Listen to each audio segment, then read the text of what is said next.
성도님들, 자신의 한계를 알고 있는 사람을 누가 그러더라고요. 이미 절반의 성공을 얻은 사람이다. 자기 한계를 아는 사람을 보고 이미 절반의 성공을 얻었다. 즉 자신의 한계를 인정할 수밖에 없을 때 자기의 부족한 부분에 대해서 도움을 청하고 또 다른 길을 찾을 수 있게 된다는 거죠. 그러니 이런 사람은 사실 한계를 아는 사람이 참 지혜로운 사람입니다. 반면 자기의 한계를 인정하지 않은 사람은 참 미련한 사람입니다.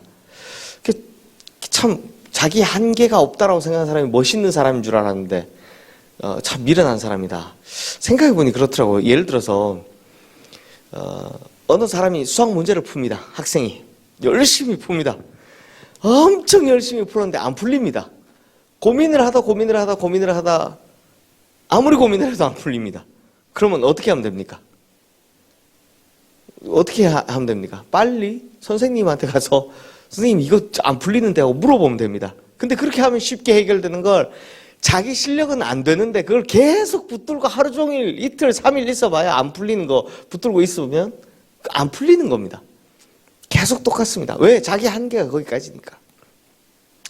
그런데 이건 신앙생활 하는 사람도 마찬가지입니다. 어느 순간 사람이요 벽에 부딪힐 때가 있고 또 난관에 빠질 때가 있습니다. 그때는 뭐 하면 좋습니까? 빨리 그냥 자기 한계를 인정하고 하나님 앞에 도움을 청해야 하는 겁니다.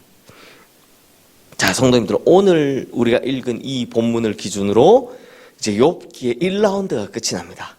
그러니까 그 세 친구가 이야기했고 거기다가 이제 3번 반박을 하는 거죠. 딱 3분의 1이 지나는 시점인 겁니다. 근데 사실 시리즈 설교하는 입장에서는 이제 앞으로 2라운드가 더 남았어? 네. 왜냐면 이게 시리즈 설교가 힘든 게 이런 겁니다. 이제 우리가 뒤에서 이제부터 보게 되겠지만 예레미야서 이런 거 보면 심판 계속 심판 나오니까 나중에는 진짜 더 이상 심판 왜 할 말이 없다 이런 똑같습니다. 이제 1라운드 끝나서 2라운드, 3라운드 이제 똑같아서 그런데 자, 딱 3분의 1이 지나는 시점에서 이제 세 친구 이야기를 한 번씩 들었잖아요, 욥이. 이 욥이 12장부터 14장까지 3장에 걸쳐서 자기 속마음에 있는 이야기를 쭉 꺼내놓고 있는 겁니다. 그래서 한 라운드가 끝나서 좀 길게 이야기를 하고 있는 거죠. 그런데 1라운드에서 욥이 생각지도 못했던 친구들의 독한 말을 듣지 않습니까? 친구들이 막 내뱉은 마지막 말이면서 또 하나님 앞에서 자기 심정을 토로한 첫 번째 고백, 즉 친구들의 그 독한 말을 듣고 지금 자기가 한 고백, 이걸 통해서 사실은 욥은 새로운 전기를 마련합니다. 이제 한 단계 올라서는 거죠. 그래서 어떻게 되냐? 먼저 오늘 보면 1절, 2절 말씀을 함께 읽어보겠습니다. 여인에게서 태어난 사람은 생애가 짧고 걱정이 가득하며 그는 꽃과 같이 자라나서 시들며 그림자같이 지나가며 머물지 아니하거늘. 자, 욥이 지금 뭘 고백합니까? 이 1라운드 끝에 사람은 꽃과 같이 자라나서 시들고 머물지 못하는 아주 한계 있는 인간이다. 연약한 인간이다라는 걸 고백하는 겁니다. 자기 한계를 분명히 고백하는 거죠. 즉 이 말은 뭐냐면 우리 성경에 보면 인생은 풀과 같다, 꽃과 같다 이런 말도 굉장히 자주 나오거든요. 그 말들은 뭐냐면 전부 다 하나같이 나는 피조물이고 나는 어느 순간 창조주가 부르시면 흔적도 없이 사라지는 존재라는 걸 고백하는 겁니다. 이게 창조주와 피조물을 정확하게 인식할 때 이 고백이 나오는 겁니다. 성도님들, 그런데요, 놀랍게도 자기의 한계를 인정하는 것에서부터 치유가 시작됩니다.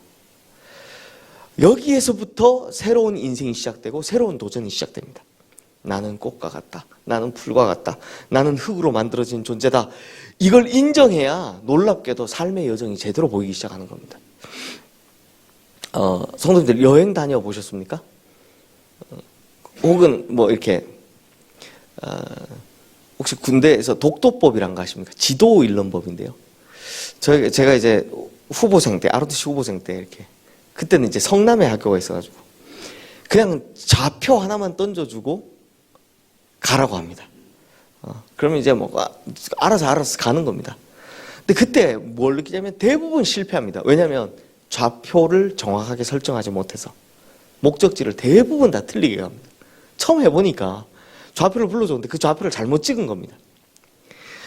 여행에서도 마찬가지입니다. 좌표 설정이 잘못되면 방향 설정이 아예 틀리는 겁니다. 설령 열심히 하루 종일 걸어간다 해도 목적지에 도착이 안 됩니다. 엉뚱한 곳에 가 있는 거죠. 인간은 좌표 설정을 제대로 해야 제대로 된 목적지에 도착합니다. 그 말은 성경적으로 표현하면 인간은 빨리 한계를 인정하고 하나님을 인정해야 제대로 된 목적지에 도착할 수 있다는 겁니다. 근데요, 참 이 욥의 세 친구 말 안 통하는 사람이죠. 말 안 통하는 사람들 보면 특징이 뭐냐면 요 한계를 인정을 못하는 사람들입니다. 즉 자기 현실이 어떻게 되는지를 전혀 인정하지 못하는 사람입니다. 못 깨닫는 거죠. 거듭되는 사업 실패로 말미암아 막 인생이 피폐해지고 가족들이 어려움을 겪는데도 불구하고 상황을 직시하지 못한 사람은 어떻게 하느냐?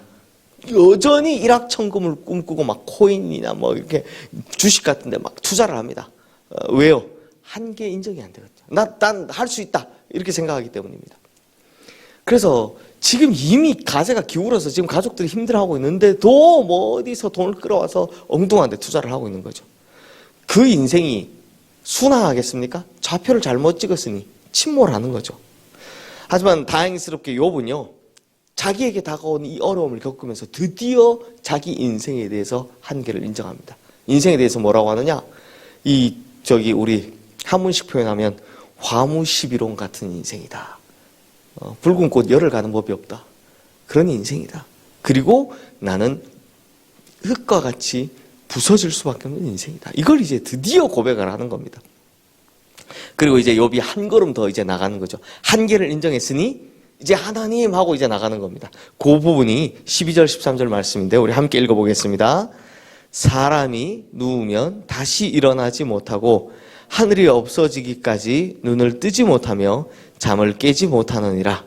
주는 나를 스올에 감추시며 주의 진노를 돌이키실 때까지 나를 숨기시고 나를 위하여 규례를 정하시고 나를 기억하옵소서. 자, 성도님들, 욥의 기도 가운데 13절 맨 끝에 뭐라고 이야기합니까? 나를 기억하옵소서. 참 욥의 간절한 소망이 이제 담겨 있습니다. 성도님들 보십시오.